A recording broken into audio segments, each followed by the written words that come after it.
चलो यह देखो इम्पोर्टेंट सवाल है, ये बहुत बार आया है। क्वेश्चन नंबर 9 8 नंबर का है। खंड क या खंड ख किसी एक को करना है। हाँ, 8वें का। अब 8वां तो देख लो। 8वां क्वेश्चन नंबर कौन सा? 8वें में भी एक करना है। 7 तक कर लिए थे ना। 8वें का क देखो। 8वें का कहा है अवकल समीकरण को हल कीजिए। अवकल समीकरण को हल कीजिए। tan inverse y minus x dy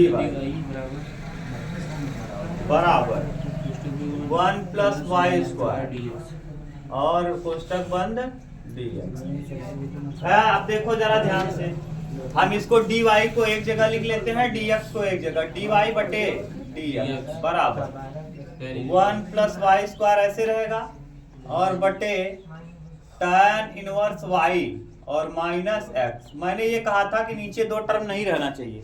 यहाँ देखो x भी है और y भी। उल्टा कर दो। क्या कर दो? देखो ऊपर केवल y ही है, नीचे x और y दोनों है। इसके लिए हम करेंगे क्या? dx बटे dy कर लेंगे। उल्टा कर दिए तो नीचे वाला भी ऊपर चला जाएगा। tan इनवर्स y और माइनस x बटे 1 प्लस वाई स्क्वायर अलग अलग कर दो। dx बटे dy बराबर tan इनवर्स y और बटे 1 plus y square 1 plus y square minus x बटे 1 प्लस वाई स्क्वायर और इसको ले आओ इस तरफ, इस वाले टर्म को। तो dx बटे dx बटे प्लस x अपान 1 प्लस वाई स्क्वायर बराबर tan इनवर्स y और बटे 1 प्लस वाई स्क्वायर। ये अवकल समीकरण है। अब इसको ठीक से अगर हम लिख दें तो देखो इसकी तुलना करते हैं। dx upon dy plus p x is equal to क्या? q। अब देखो px, हाँ py लिखते थे, dx अपान dy पदों में तो यहाँ px लिखेंगे और dy अपान dx रहा होता तो यहाँ py होता। तुलना करेंगे। यहाँ देखो x से x क्या होगा? कट जाएगा। p बराबर सीधा आपको मिल गया 1 अपान 1 प्लस क्या? Y square. और q बराबर आपको क्या मिल गया? q बराबर मिल गया tan इनवर्स y बटे 1 प्लस वाई स्क्वायर।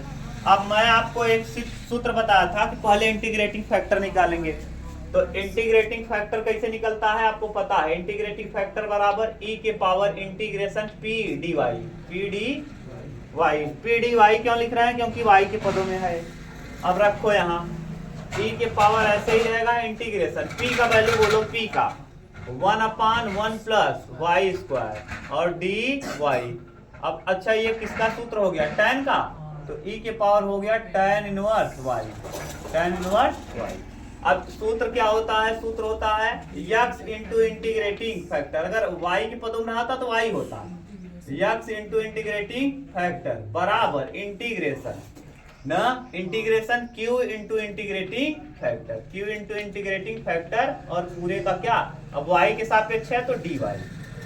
ठीक, ये सूत्र है। रखो यहाँ जरा सब कुछ रखिए।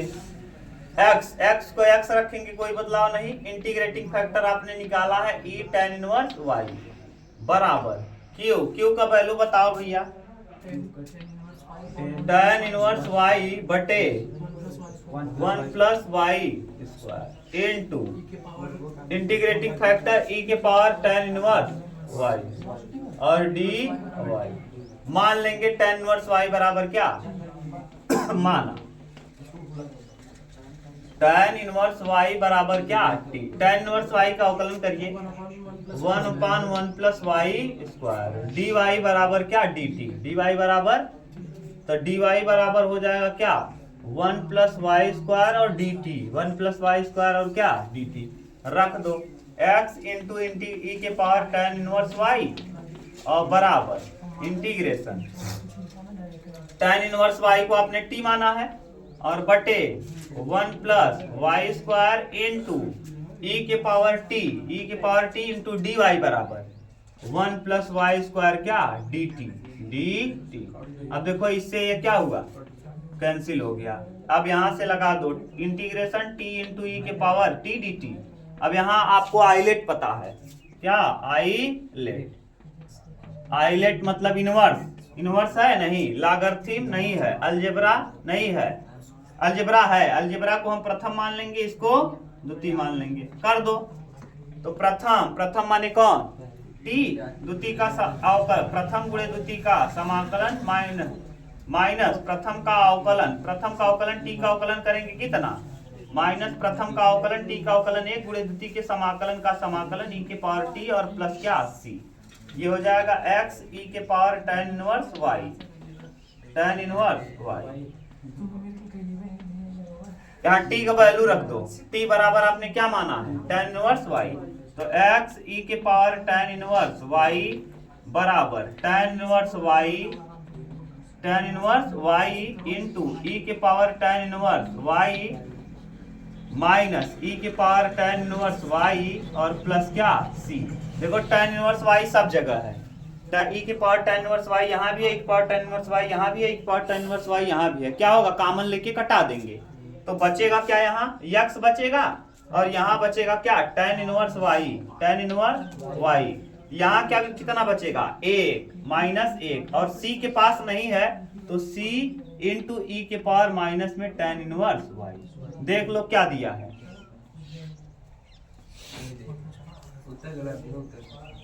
ठीक, ये है उत्तर से हमको लेना देना नहीं, यही है, बस मिला लो, समझ गए।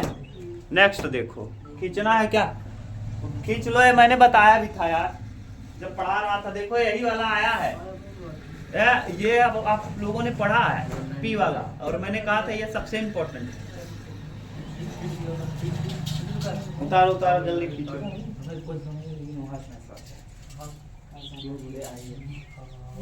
8 नंबर का ये है,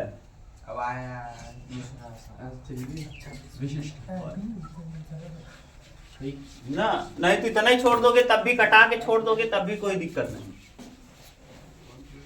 इसके बाद वाला भी यहीं से है, 8वें का ख भी देखो, 8वें का ख, 8वें का ख क्या कहा है, dy बाई डी एक्स, इस बार तो बना बनाया खेल है, dy by d x plus y by x बराबर एक्स स्क्वायर, एक्स y बराबर भी 1 रखना है, x बराबर भी 1 रखना है, 1 रख के हम c का वैल्यू निकाल लेंगे, ठीक, रख दो, सिंपल है। देखो कैसे, अभी तुलना करो, इसमें डायरेक्ट ही दिया है, क्या होता है dy by d x plus p y is equal to क्या q। अब सीधा सीधा पता चल रहा है, देखो y से y कट जाएगा, p बराबर सीधा सीधा 1/x, ऊपर 1 बचेगा नीचे, और q बराबर क्या है x स्क्वायर। पुराना प्रश्न हो गया, एकदम सिंपल। इंटीग्रेटिंग फैक्टर निकाल लो, इंटीग्रेटिंग फैक्टर बराबर क्या हो जाएगा, e के पावर इंटीग्रेशन p dx हो जाएगा, इस बार x है तो dx, e के पावर p dx, p का वैल्यू है कितना 1/x dx, और e के पावर हो जाएगा क्या, इंटीग्रेटिंग फैक्टर बराबर e के पावर 1/x मतलब log x, 1/x मतलब, और e के पावर log x सीधा सीधा बचता है क्या, केवल x बचता है, हो गया। अब इंटीग्रेटिंग फैक्टर पता चल गया, सूत्र आपको पता है, सूत्र क्या होता है अभी मैंने आपको बताया, अगर x है तो x रहता है, y है तो y, तो y into integrating factor, x है तो y के पदों में, y आता तो x के पदों, और integrating q into integrating factor, और किसके सापेक्ष होगा x के सापेक्ष, तो यहाँ लिख देंगे dx, y ऐसे ही रहेगा, इंटीग्रेटिंग फैक्टर आपने निकाल लिया, x q का वैल्यू बता दो, q बराबर x स्क्वायर और इंटू इंटीग्रेटिंग फैक्टर कितना आपने निकाला x, और इंटीग्रेशन और क्या dx। अब ठीक से कर लो, y(x) बराबर x, एक इसका घात 2, इसका घात 1, कई घात 3 घात, और dx। अब सीधा सीधा कर दो, x y बराबर इंटीग्रेशन x क्यूब dx। अब हल कर दो, x क्यूब का समाकलन आपको पता है, x के पावर 4/4 और प्लस क्या c। बस उत्तर देखो क्या दिया है, यही दिया है, हो गया आंसर। और भी हल कर सकते हो, और अच्छा एक चीज और देख लो, वो गलत नहीं दिया है। अभी कहा है एक्स और वाई का वैल्यू भी रखिए।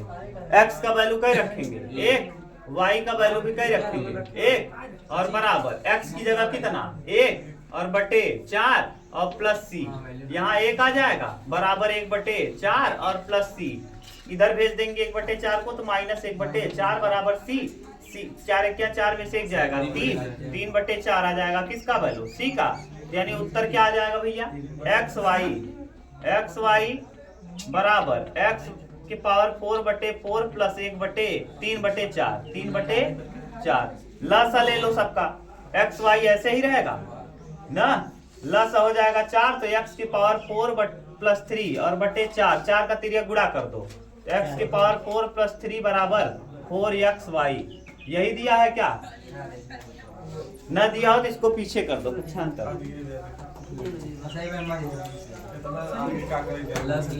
हाँ यहाँ तक नहीं करोगे, पुट करने को बोला है, एक्स वाई का वैल्यू पुट करने को कहा है, ठीक। हाँ ये देखने के लिए नहीं दिया है कि आपको पुट करना, समझ गए। प्रश्न संख्या 9 का क। हाँ अरे गधा उससे सरल है, खंड ख 8वें का क ख में ख वाला ज्यादा आसान है। कौन कह रहा है, देता है, यही तो आता है। जैसे अवकल समीकरण में केवल यही है जो 8 नंबर देने लायक है। तुम मैं बार बार कह रहा हूँ इंटीग्रेटिंग फैक्टर वाला पढ़ के जाना, अवकल समीकरण से इंटीग्रेटिंग फैक्टर ही देगा, और अगर आव्यूह से देगा तो इनवर्स ही निकालना देगा। तुम लोग इसीलिए तो अंशाल्पा पढ़ा रहे हैं कि आपको दिमाग में बने कि कहां से क्या दे सकता है। गधो बिना मतलब के आदमी हो यार, अंशाल्पों से नहीं पकड़ पा रहे हो, क्या आएगा। इंटीग्रेटिंग फैक्टर वाले जितने क्वेश्चन है और जितने उदाहरण है, जितना क्वेश्चन इंटीग्रेटिंग फैक्टर का है, जितना उदाहरण इंटीग्रेटिंग फैक्टर का है, पूरा पढ़ के जाना, पक्का वहीं फंसेगा। अब नहीं पढ़ोगे तुम जानो, तुम्हारा काम जानेगा। 9 नंबर आलोक है, आलोक है, हाँ देखत रहा आलोक, बहुत काम का है। 9वें का है, बेटवा बिटिया मत बुलावो है, घरे तो बेटवा है। हाँ तो वह जी x dx, हाँ a square cos square x plus b square sin square x।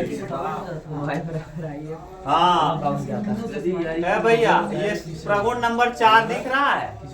हाँ b square sin square x,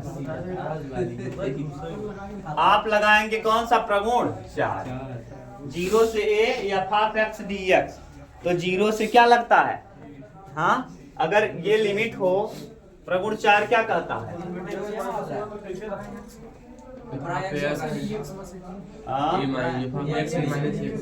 कहाँ x है क्या, x dx। प्रगुण 4 क्या कहता है, बताओ उमेश, प्रगुण 4 क्या कहता है, f(x) dx। अब यहाँ से क्या करेंगे, 0 से a f(a-x) रख देने पे कोई प्रभाव नहीं पड़ता। रखो प्रगुण 4 का उपयोग करके। इसको मान लो, जब प्रगुण 4 मानेंगे तो इसको समीकरण नंबर फर्स्ट आई मान लेंगे। आई बराबर यहाँ इस समीकरण नंबर हो गया कौन सा, पहला। आई बराबर 0 से पाई, 0 से यहाँ पाई x की जगह क्या रख देंगे, a-x यानी पाई माइनस x, a-x यानी पाई माइनस, यहाँ a की जगह पाई है तो x की जहाँ जहाँ x है वहाँ हम पाई माइनस x रख देंगे। नीचे भी a स्क्वायर ऐसे ही रहेगा। राज बतियाओगे ना कल से बंद कर देंगे, यहाँ मदद कराओ, जल्दी जल्दी होगा खत्म, बदतमीज।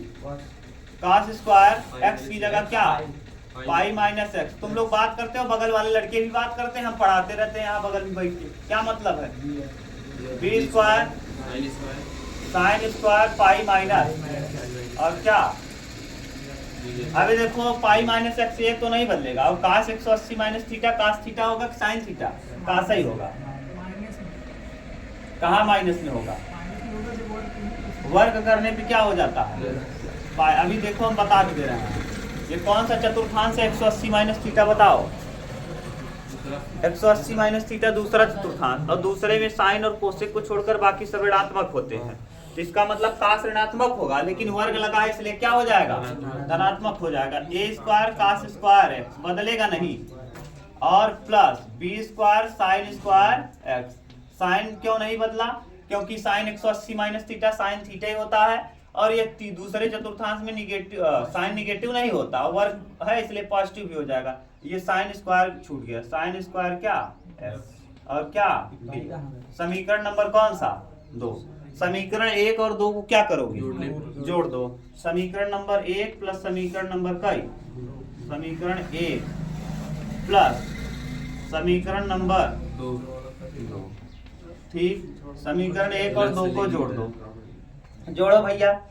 तो आई आई कई आई 2 आई बराबर इंटीग्रेशन, देखो ये यक्स से यक्स क्या होगा, अरे ला सा सेम है, ये और ये सेम है, तो ये डायरेक्ट जुड़ेगा, डायरेक्ट जुड़ेगा तो यक्स से यक्स क्या होगा, कट जाएगा, बचेगा क्या, केवल पाई बचेगा। और यहाँ 0 से पाई तो लिमिट रहेगा ही, ये पाई बच गया, और नीचे जो है वही रहेगा। क्या बच गया, A square cos square X plus B square sine square X, और क्या डी एक्स। हाँ, प्रगुण कौन सा लगा देंगे, 6 नंबर। पहले पाई को बाहर कर लो, जब पाई को बाहर करेंगे 2i बराबर 2 पाई, और 0 से कितना, 0 से पाई, और dx बटे अंडर रूट में sorry A square cos square X plus B square sine square X. सही है, ये 2 से 2 क्या होगा, कट जाएगा, यहाँ बचेगा i, और ये पाई बाहर रहेगा ही। हाँ, और लिमिट 0 से पाई, अब dx और बटे A square cos square X plus B square sine square X. अब प्रगुण कौन सा लगाएंगे, 6 लगा देंगे, प्रगुण नंबर 6 लगाओ। प्रगुण 6 से प्रगुण 6, प्रगुण 6 जब लगाएंगे तो प्रगुण 6 क्या कहता है, 0 से 2a अगर है, F of x D x है, तो इसकी जगह पे हम लिख सकते हैं 0 से 2a F of 2a minus x D x. ठीक, इसको हम यहाँ 2 से गुणा कर देंगे, 2 से यहाँ 2 को बाहर कर देंगे, a को यहाँ लिखेंगे, 2 यहाँ बाहर हो जाएगा। कहाँ लगा दीजिए, अभी प्रगुण 4 ही लगा है केवल, प्रगुण 6 लगाओगे नहीं तो फिर गड़बड़ हो जाएगा। जैसे कॉमन करोगे 0 लिमिट 0 0 आने लगेगा, यही फंसे थे तुम लोग, बदतमीजों, दिमाग में कुछ नहीं रहता। याद है ऊपरा कहाँ लगाए हैं अभी, 2 सॉरी छूट गया है क्या यार, सही तो है, 2 रख दिए है ना वहाँ, ठीक है, बाकी सब सही है। अभी नहीं लगाओगे तो गड़बड़ फंसेगा सब मामला, 2i रहने दो यहाँ। अब नहीं लगाओगे ना, अगर प्रगुण 6 नहीं लगाओगे तो फिर 0 0, अपर लिमिट भी 0 लोअर लिमिट भी 0 हो जाएगी, और दोनों लिमिट 0 होने पे गड़बड़ हो जाएगा। याद करो, यही क्वेश्चन फंसे थे जब तुम लोग कर रहे थे ना, मैंने कहा भी था इंपॉर्टेंट क्वेश्चन है, जाके देखना वीडियो में। अब यहाँ 0 से 2a है तो इसको 2 को बाहर कर लेते हैं, लेकिन ये शर्त होता है कि बदलाव न हो। हम यहाँ करेंगे क्या, इसको ये पाई तो है ये है, इसको हम 2i लिखेंगे, यहाँ पाई रहने देंगे, इसका लिमिट चेंज करेंगे 0 से 2 पाई बाई 2। देखो 2 से गुणा 2 से क्या कर दिए, बात कोई परिवर्तन नहीं होगा। अब यहाँ dx और बटे में A square cos square X plus B sine square x.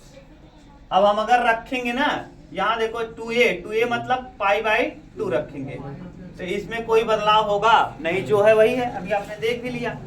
तो अब 2 को हम क्या कर लेते हैं बाहर, तो 2i ऐसे रहेगा, यहाँ 2 पाई हो जाएगा, 2 पाई, और लिमिट कहाँ से 0 से पाई बाई 2, और dx बटे A square cos square X plus B square sine square X. ठीक, अब रख दो। अब यहाँ 2 से 2 कट जाएगा, cos स्क्वायर कॉमन कर लो, नीचे से ऊपर जाएगा सेक हो जाएगा, नीचे से cos ऊपर जाएगा क्या हो जाएगा, देखो cos को कॉमन कर लो तो नीचे cos आएगा बाहर, नीचे से चला जाएगा कहाँ ऊपर, तो हो जाएगा क्या सेक स्क्वायर x, और यहाँ देखो a स्क्वायर बचेगा और प्लस साइन बटे cos tan square b square tan square x, और tan x को हम मान लेंगे क्या t, और जैसे ही tan x को t मानोगे tan x का अवकलन कर देंगे, tan x बराबर t, tan x का अवकलन क्या sec स्क्वायर x dx बराबर क्या dt, रख देंगे लिमिट, लिमिट चेंज करो, लिमिट जब x बराबर 0 होगा तो tan 0 का वैल्यू 0, तो t बराबर 0 रहेगा, x बराबर 0 रखने पे t का वैल्यू 0 आएगा, और जब x बराबर हम रखेंगे कितना पाई बाई 2, यहाँ पाई बाई 2 है ना, 0 से पाई बाई, जब 90 रखेंगे tan 90 का वैल्यू क्या आता है अनंत, तो x बराबर पाई बाई 2 रखने पे t बराबर क्या आ जाएगा अनंत। अब लिमिट चेंज हो गया, ये पाई रहेगा, ये चेंज होके 0 से इन्फिनिटी हो जाएगा, और ये सेक तो कटेगा ना, ऊपर बचेगा 1, यहाँ बचेगा a square plus b bt square, bt का होल स्क्वायर और dt। अब रख देंगे, सूत्र बन गया tan का 1/a tan, हाँ 1/a tan इनवर्स ना, 1/a tan inverse x by A, tan inverse x की जगह क्या है bt बटे a, और लिमिट, हाँ लिमिट कहाँ से कहाँ, जिसको मान लो x उसका ddx करोगे bt का b आ जाएगा, तो ठीक बटे में b यहाँ तिर्यक गुणा हो जाएगा, और लिमिट कहाँ से कहाँ तक 0 से इन्फिनिटी रखेंगे, tan अनंत का वैल्यू कितना होता है, t की जगह अनंत रखेंगे यानी पाई बाई 2, तो यहाँ 1/ab, और ये हो जाएगा अपर लिमिट पाई बाई 2, और 0 रखेंगे तो 0, ठीक, और पहले से यहाँ मौजूद है क्या पाई, तो पहले से मौजूद, यहाँ पहले से था सॉरी छूट गया है, यहाँ पहले मौजूद है पाई, यहाँ भी क्या है पाई, तो ये हो जाएगा पाई ए बी इंटू पाई बटे 2, तो कुल मिला के आ जाएगा पाई स्क्वायर बटे 2ab। देखो उत्तर में क्या दिया है, ठीक, ये इतना लंबा है, इम्पोर्टेंट सवाल है, याद कर लेना, बार बार रिपीट करके तब जाना, नहीं तो गड़बड़ करेगा, पूरा खेल गड़बड़ करेगा, समझ लो, 2 बार प्रगुण लगेगा, प्रगुण 6 प्रगुण 4 दोनों याद करके जाना है, ठीक, इसके बाद कल करेंगे आगे। आलोक, अरे एक टाइम लगेगा, नहीं रहे खड़े हैं सब, आलोक।